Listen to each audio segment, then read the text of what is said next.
Con estes pratos tan apetecibles, o Concello de Vilanova puxo en valor a primeira edición do seu obradoiro da hostalería, con sede nas novas instalacións do Pazo de Vista Real. Despois dun mes de clases teóricas, os participantes do obradoiro da hostalería Mar de Santiago comenzaron a mostrar as súas destrezas.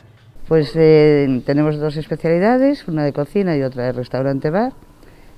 Colaboran entre sí, es decir, las personas que hacen trabajo de cocina luego se lo pasa al restaurante para que lo sirvan. Entonces, bueno, están muy combinadas las dos especialidades y hoy vamos a tener una pequeña demostración de un aperitivo por parte de los dos. Cocina lo ha elaborado y restaurante bar os lo servirá. O Concello puxo en marcha este obradoiro xuvenil para formar a mozos cualificados no sector hostaleiro. 16 chicos y chicas de Vilanova de Arousa que se van a formar en una profesión que, por lo menos hasta ahora, tal como salen, encuentran todos empleo.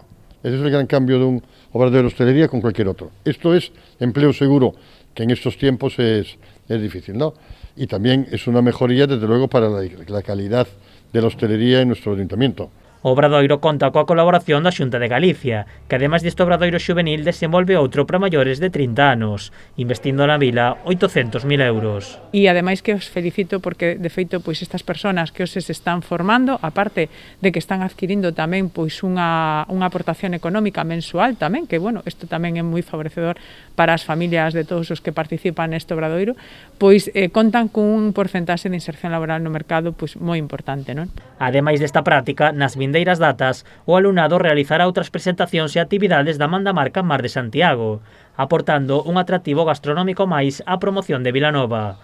O obradoiro ten un prazo de duración dun ano, co que os participantes ao rematalo adquirirán o título formativo correspondente.